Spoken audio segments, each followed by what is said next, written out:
பாபா சாஹ் அம்பேத்கர்னா யாருன்னு ஐயா ரெட்டமலை சீனிவாசனுக்கு தெரிஞ்சு போச்சு. அப்போ அவரு கடிதத்தை குறிப்பிட்டு பேசுறார். நம்மளுடைய தீர்மானங்கள்லாம் இப்படிலாம் நம்ம பேசியிருக்கிறோம். இதெல்லாம் நமக்கு கிடைக்க போகுது அப்படின்னு சொல்லிட்டு.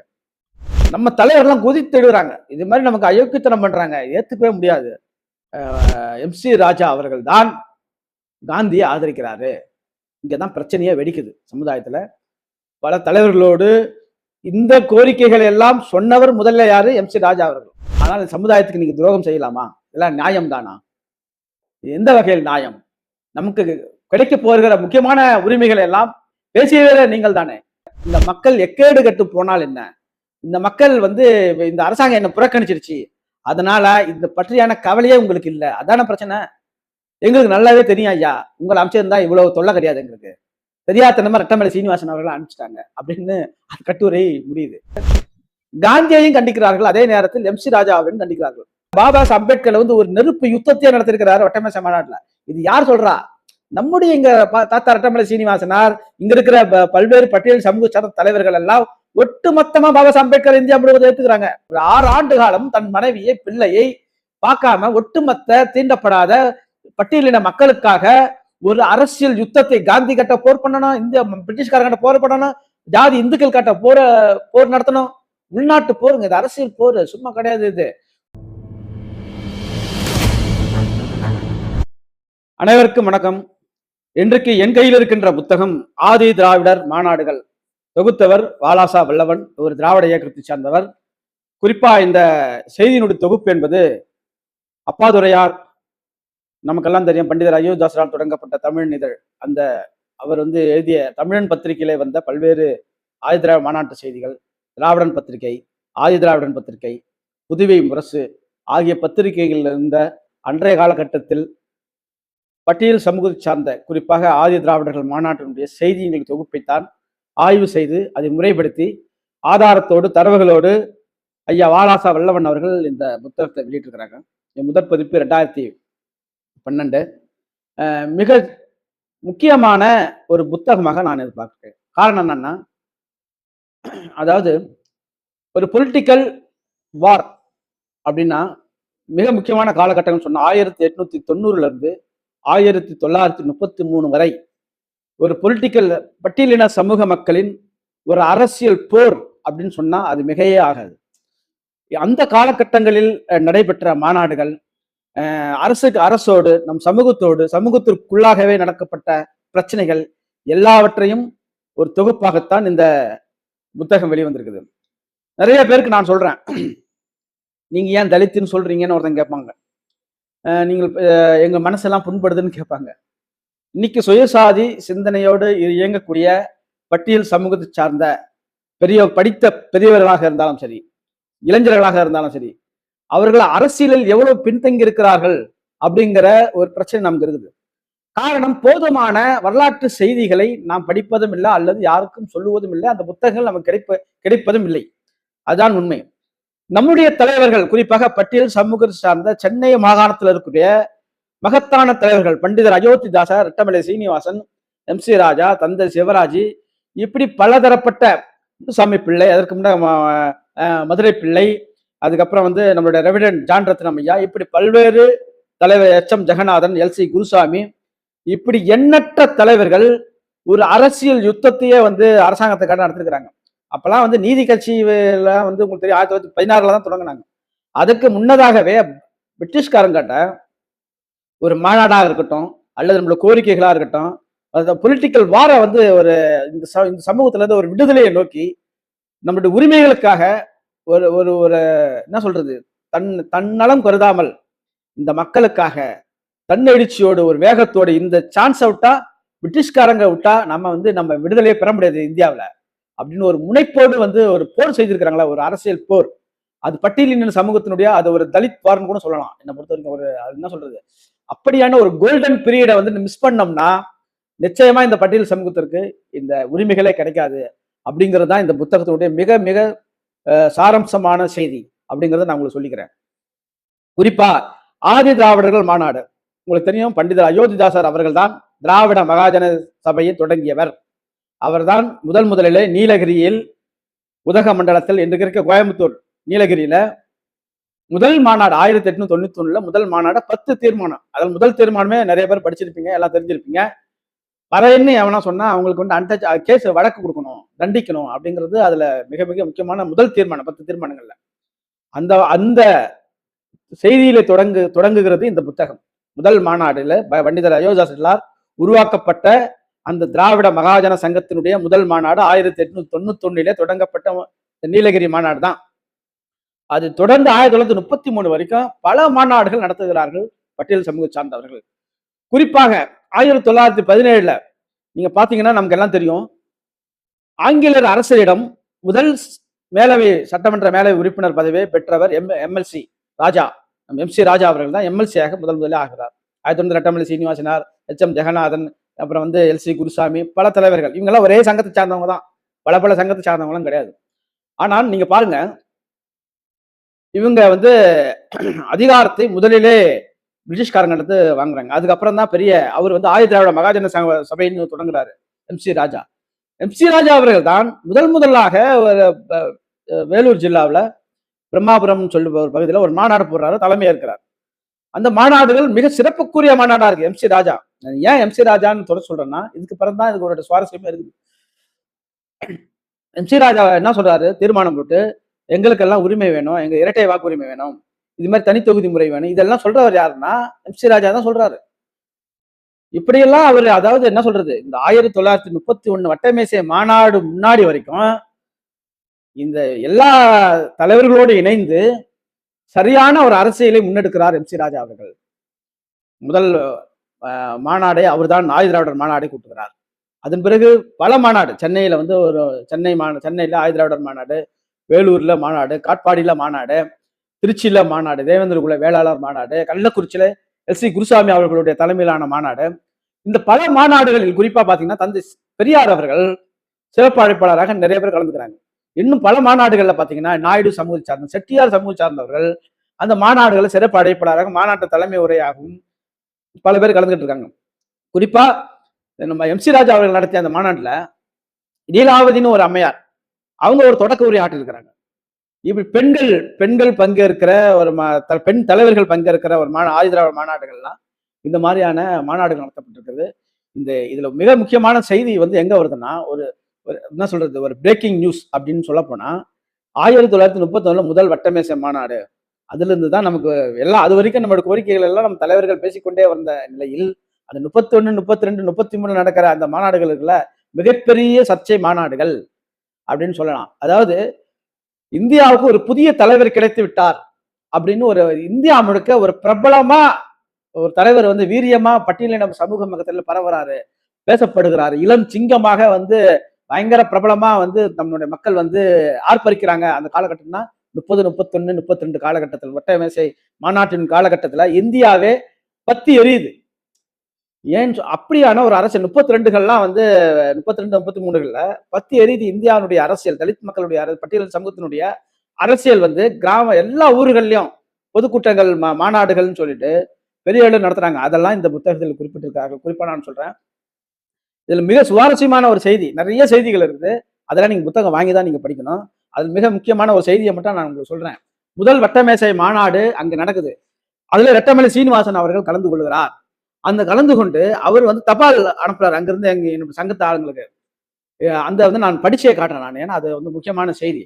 அங்க வட்டமேசை மாநிலம் என்ன நடக்குதுங்கிறது பிளைட்ல இன்னைக்கு ஏர் மெயில் இருக்கு இல்லையா, அது மாதிரி தபால் வந்து விமான தபால்ல அனுப்புறாரு. அதுல அவர் வந்து கடிதத்துல குறிப்பிட்டிருக்க செய்தியை தாத்தா ரெட்டமலை சீனிவாசனார் அவர்கள் வட்டமேசை மாநாட்டில் கலந்துகிட்டார் இல்லையா, அங்க நடந்த செய்தியை அவர் குறிப்பிடுறார். அந்த செய்தியினுடைய மிக முக்கியமான குறிப்புகளை நான் உங்களுக்கு சொல்லுகிறேன். சென்னை மாகாண தாழ்ந்த வகுப்பினர் பெடரேஷன் காரியதரிசிக்கு ஒரு முக்கிய அறிக்கை. 1930ஆம் ஆண்டு நவம்பர் மாதம் சர்வதேச மகாநாடு லண்டனில் கூடி முடிவடைந்தது.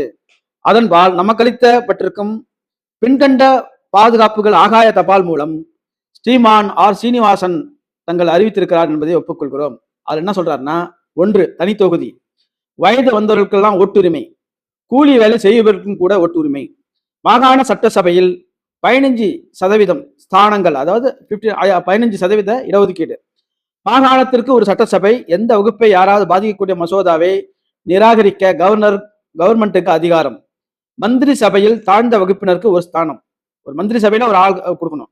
6வது, போலீஸ், ராணுவம் உட்பட எல்லா இலாக்காக்களிலும் உத்தியோகம்.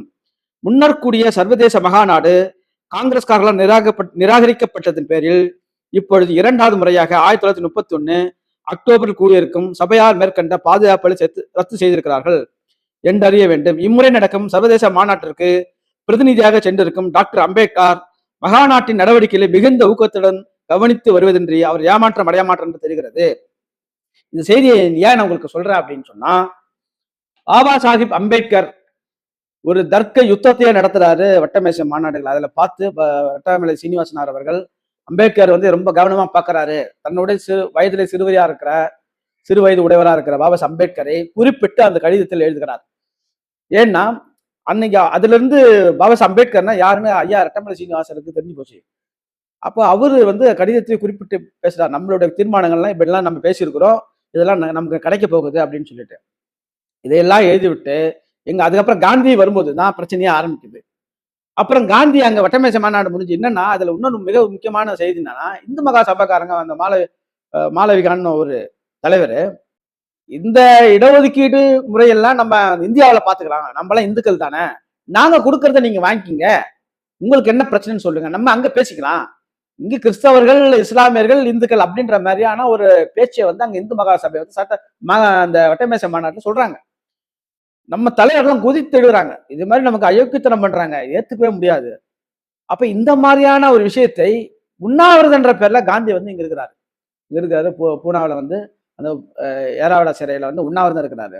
இங்க என்ன பிரச்சனை அப்படின்னா, நாடு முழுக்க இந்த காந்தி உண்ணாவிரதம் இருக்கிறாருல நம்மளுடைய கோரிக்கைகளுக்கு எதிராக இது மிகப்பெரிய அளவே கொந்தளிப்பு ஏற்படுத்துது நம்மளுடைய பட்டியல் சமூக சார்ந்த தலைவர்களுக்கெல்லாம், மக்களுக்கெல்லாம். அங்கங்க கூட்டம் போட்டு கண்டிக்கிறாங்க.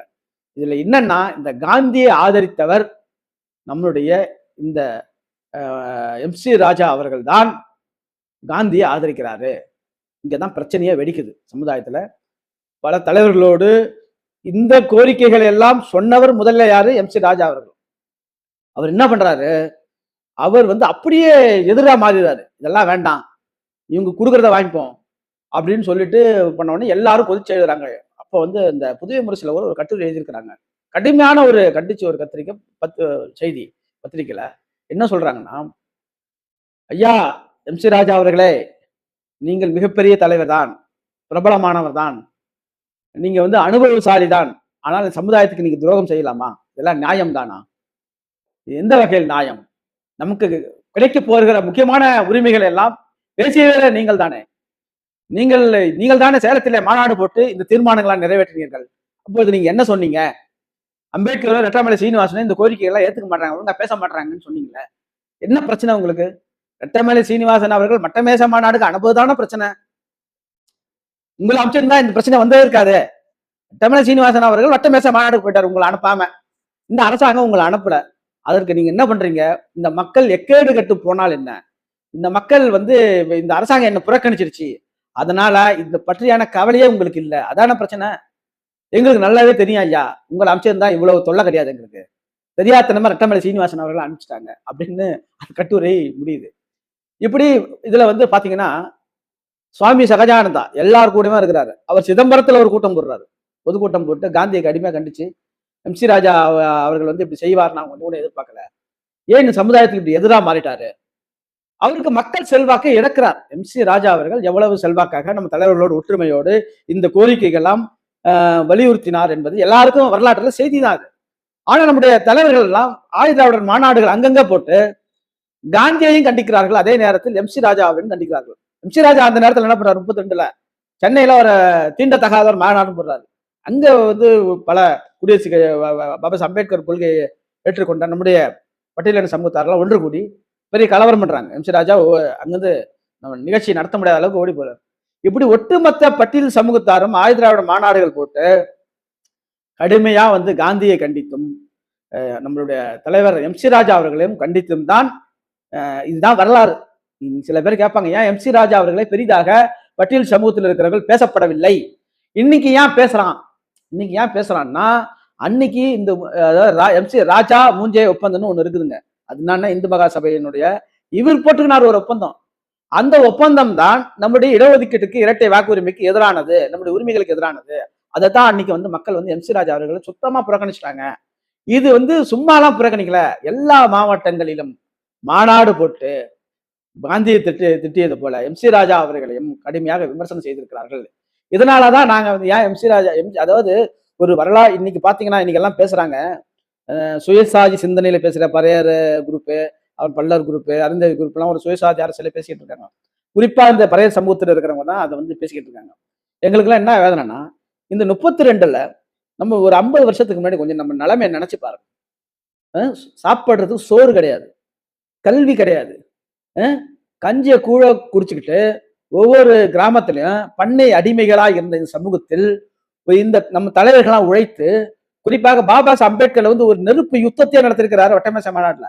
இது யார் சொல்றா? நம்முடைய இங்க தாத்தா ரெட்டமலை சீனிவாசனார், இங்க இருக்கிற பல்வேறு பட்டியல் சமூக சார்ந்த தலைவர்கள் எல்லாம் ஒட்டுமொத்தமா பாபா சாஹ் அம்பேத்கர் இந்தியா முழுவதும் ஏத்துக்கிறாங்க.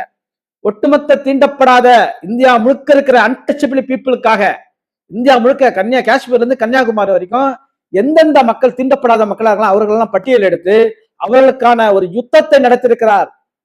அவர் சொல்றாரு பாபா சாஹ் அம்பேத்கர், இதே செய்தி இருக்குது அந்த புத்தகத்துல, தன் குடும்பத்தை 6 வருஷமா அவர் பார்க்கல, இதுக்காகவே உழைச்சிருக்கிறாரு.